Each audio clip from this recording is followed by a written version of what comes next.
से कहानियां पढ़ते हुए आप नहीं रहते, उन घटनाओं के साक्षी बन जाया करते हैं। एक के बाद एक स्थिति ऐसी बन पड़ती है कि चाहते हैं आप बहुत कुछ करना, पर हो नहीं पाता और लाचार मूक दर्शक भांति बस देखते रह जाते हैं और काफी लंबे समय तक बेचारगी का अनुभव करते हैं। तो मैं मीनाक्षी शुक्ला एक बार फिर से आई हूँ आप सभी के सामने एक नई किताब के साथ, जिसका नाम है चांद सांवला है। इसे लिखा है सुधा सिक्रावर जी ने और ये इनकी पहली किताब है और अब तक सुधा जी ने 5 किताबें लिख ली है, छठी लिख रही हूँ, है ना। चलिए, तो हम स्वागत करते हैं आपका अपने इस चैनल शब्दवेणी पर और करते हैं हम ढेर सारी बातें इस किताब के बारे में। आप बने रहें वीडियो के अंत तक में और जाते जाते हमें जरूर बताएं कि आपको हमारी समीक्षा कैसी लगती है और किताबों के बारे में आप हमसे और क्या जानना चाहते हैं या फिर हमें क्या बताना चाहते हैं। तो चलिए, बात कर रही हूँ मैं सुधा सिक्रावर जी की किताब चांद सांवला है के बारे में। इनमें इस किताब में 17 विचारों उत्तेजक कहानियों का संग्रह है। इसे स्वर्गीय कथाकार उपन्यासकार कमलेश्वर जी ने लिखा है। आमुख पढ़ते हुए ही आपको एहसास हो जाता है कि आपके हाथ में खजाना लग चुका है। हाँ जी, यूँ तो चांद सांवला है कि कहानियां बहुत साल पहले ही सुधा जी लिख चुकी हैं। पाठकों से रूबरू होते हुए लेखिका ने बताया कि कहानियों की पांडुलिपि 1997 में तैयार हो चुकी थी, लेकिन किताब की शक्ल लेते हुए एक लंबा अरसा तय हुआ। 2019 में किताब छपकर ब्लू रोज पब्लिकेशन से आई। खैर, इतना लंबा समय क्यों लिया लेखिका ने, ये तो लेखिका ही जाने, लेकिन एक बात तो तय है कि किताब अगर अपने समय पर आती तो इनकी प्रासंगिकता कुछ और ही होती। चांद सांवला है कि सारी कहानियां किसी न किसी काल खंड में घटी हुई घटना का विवरण है और हाँ, साहित्यिक दृष्टिकोण से सधी हुई भी है। भाषाई ज्ञान की कलात्मक अभिव्यक्ति देखते ही कहानियों में बनती है, फिर चाहे वो गवई अंदाज हो या नेपाल की तराई भाषा या फिर अक्खर खड़ी हिंदी बोली। तो चलिए, इसी के साथ हम आपको लिए चलते हैं कहानियों के सफर में। करते हैं हम बातें 17 कहानियों के बारे में जो चांद सांवला है में लिखी गई है। तो किताब की पहली कहानी ही है चांद सांवला है और उस पर ही किताब का नाम भी रखा गया है, चांद सांवला है। चांद सांवला है कहानी में आजकल के महत्वाकांक्षी जीवन शैली में अचानक ही बदलाव आ जाए या फिर किसी एक वर्ग के प्रति राय बन जाए तो कोई अचरज की बात नहीं है। ऐसा ही कुछ हुआ था श्वेता के साथ। लेकिन श्वेता जब सुबीर से मिलती है तो उसका जीवन के प्रति देखने का नजरिया ही बदल जाता है। क्या और क्यों हुआ, इसका कोई जवाब नहीं है, लेकिन हुआ। अगली कहानी है भ्रम। जीवन का सत्य है कि भ्रम सुख देते हैं, हकीकत दुख। भ्रम किसी के नहीं रहने का, भ्रम बेटियां अधिक संवेदनशील होती है, भ्रम अपना खून होने का। वास्तविक जीवन में ये अपना शब्द जो है ना, कोरी कल्पना है। बिना स्वार्थ के बच्चे भी अपने माँ बाप को नहीं पूछते आजकल की दुनिया में।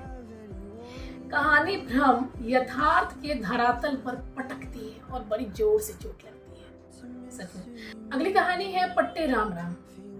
पट्टे राम राम में जो तोता है ना, उसका नाम है पट्टे। पट्टे से सीखा जा सकता है कि जब खुद पर आती है ना तो कोई किसी का सगा नहीं होता। और राजनीति की कहानी जो साथ में चल रही है, और वो राजनीति बस कुर्सी देखती है। हल्की फुल्की बातों से शुरू होते हुए कब बड़ी घटनाओं का पट्टे साक्ष्य साझा बन जाता है और वाह वाही करना उसकी आदत में शुमार हो जाता है, खबर नहीं लगती। जीवन ना भेड़ चाल जैसा है, संज्ञा विहीन, बस चलते जाना है। अगली कहानी है कमली। कमली की कहानी में कमली है एक सशक्त किरदार। जीवन में कई बार ठोकर लगने के बाद भी उसने कभी भी घुटने नहीं टेके, हालातों से समझौता नहीं किया। समझ में आता है कि स्वाभिमान से बड़ा कुछ भी नहीं है। वही कहानी फर्क में अमीरी और गरीबी एक ऐसी खाई है जिसे आज भी पार कर पाना संभव नहीं है। बचपन भले ही इसमें फर्क नहीं जानता हो, लेकिन स्वभाव में झलकता जरूर है। और पढ़ते हैं हम जब बड़े घर का आंगन तो मन बहुत विस्मित रहा। छोटी बहू के ऊपर हो रहे अत्याचार के कारण पढ़ने के दौरान कई बार ऊब भी महसूस हुई। मन में बार बार ख्याल आता रहा कि इतने लंबे समय तक सिर्फ इसलिए सावित्री चुप रही कि वो सांवली थी। सुंदरता का कोई मापदंड होता है क्या? रंग से पढ़ी लिखी नहीं थी, उसके माँ बाप नहीं थे, और तो और पति के ब्याह विचार तक को पी गई। इसे सोचती हूँ जब कमली के किरदार जैसा सशक्त तो नहीं पर थोड़ा मजबूत तो लिखना था लेखिका को। और अंत में क्या, पढ़ी लिखी बिटिया भी निकल गई और लेखिका ने सावित्री को बिलखने के लिए छोड़ दिया। खैर आगे बढ़ते हैं तो पाते हैं हम इंडियन मेंटेलिटी। जैसे इंडियन मेंटेलिटी शब्द आता है ना, सबसे पहले हमारा दिमाग क्लिक करता है एक लड़का और एक लड़की, खुले में कभी प्यार कर लिया, एक दूसरे को गले लगा लिया। हमारी सोच पता नहीं, हमारी सोच वहीं तक जाती है।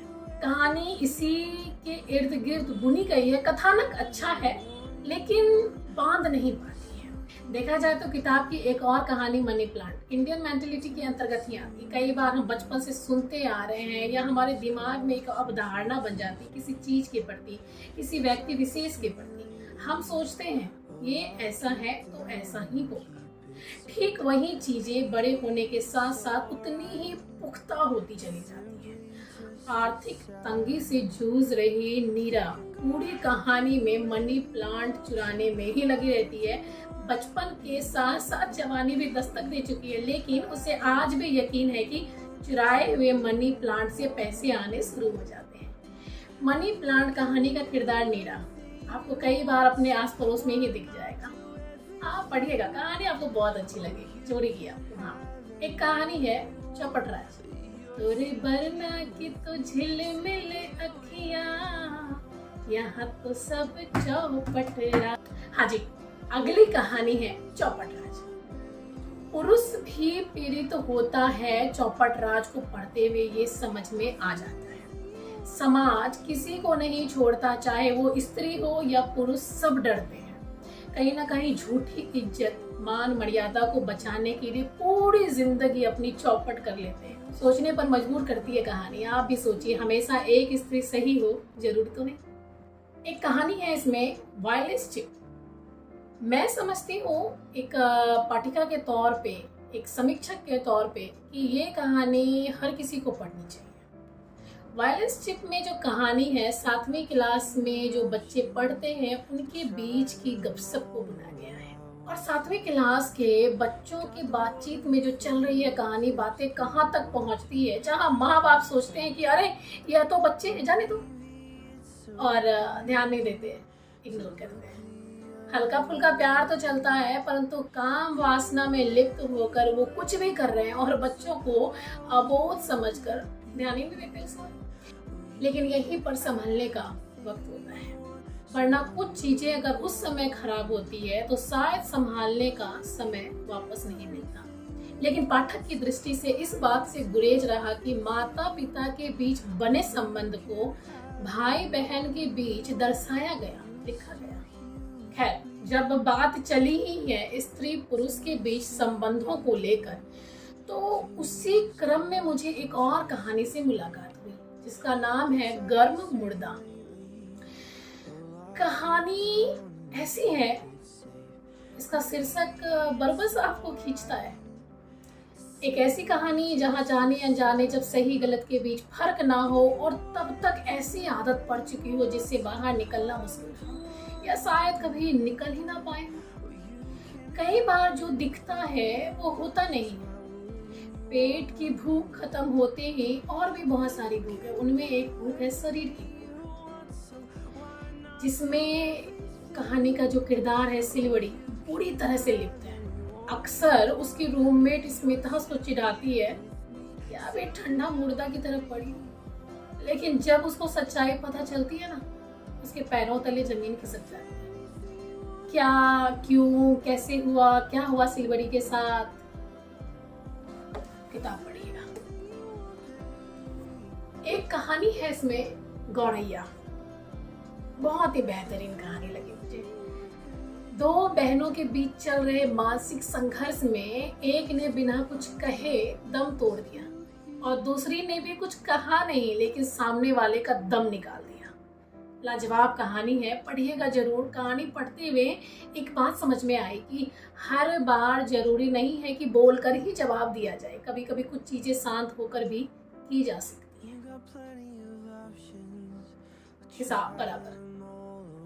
जैसे ही गौरैया से मिलती हूँ, आगे मुझे पंख बिखरे हुए दिखते हैं। कहानी पंख में एक बार फिर से कहूँ गलत नहीं होगा कि सावित्री से भी कहीं अधिक झकझोर दिया इस कहानी में। लेकिन इसे पढ़ते हुए आप लेखिका के कलम की दाद देना नहीं भूलेंगे। 3 पीढ़ियों के औरतों की कहानी है।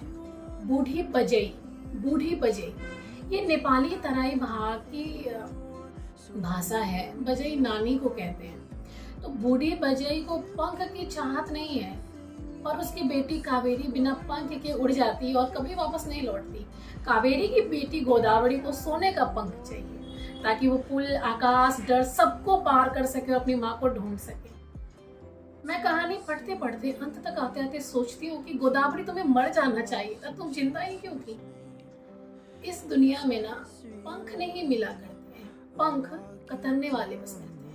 और नेपथ्य में आवाज आती है, बजई मलई हो सोना का पंख देनु हला मोह माठी उरे राजान छू।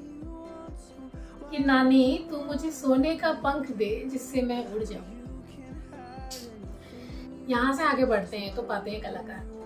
किसी भी तरह के कलाकार, चाहे वो लिखते हो या नाटक करते हो, उनके लिए तालियों की गड़गड़ाहट, प्रशंसाओं की बोली अच्छी लगती है।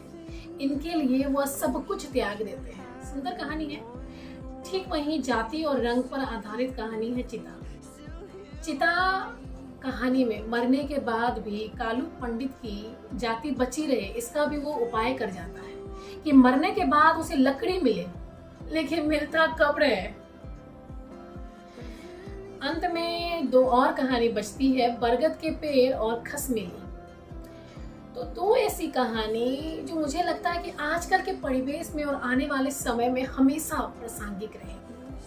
जहाँ बरगद के पेड़ में आनंद फानंद में ही हम सब कुछ पाना चाहते हैं और तब तक भागते हैं जब तक हमें ठोकर नहीं लग जाती। वही दूसरी ओर खसमेली में अपने ही लोगों के द्वारा मानसिक प्रताड़ना कहें तो अतिशयोक्ति नहीं होगी। सब कुछ पा लेने के बाद भी कुछ भी नहीं मिला जैसी स्थिति बनी रहती है, क्योंकि वो खसमेली नहीं, अपने मुंह से उसने कभी कुछ चाहा ही नहीं, और चाहा भी तो कब। खैर, ये तो हो गई कहानियों के बारे में। आगे चलते हैं तो सुधा जी की लेखनी में एक बात तो बिल्कुल साफ उभर कर आई कि उन्होंने जितनी भी कहानी लिखी, सारी कहानियां कोरी कल्पना नहीं कही जा सकती। हर कहानी कहीं ना कहीं घटी हुई वास्तविक है। हाँ, थोड़ी बहुत मिलावट है ताकि पाठक जुड़ सके, और सारे कहानियों के अंत नहीं है, छोड़ दिया गया है, क्योंकि वास्तविक कहानियां ऐसी ही होती है, इसका कोई अंत नहीं होता। हैप्पी एंडिंग फिल्मों का टैगलाइन होता है, सुखांत फिल्मों का, और ऐसी कहानियों में नहीं होता कुछ भी सुखांत। लेकिन कुछ कहानियों में अत्यधिक पीड़ा और कमजोर सा मुख्य किरदार तकलीफ देता है क्योंकि पाठक बहुत जल्दी जुड़ते हैं कहानियों से। खास करके देखा जाए तो हर किरदार को लेखिका ने अपने अपने कला में निपुण होकर बुना है। हर किरदार की अपनी कहानी है जिसे लेखिका ने बखूबी चित्रित किया है।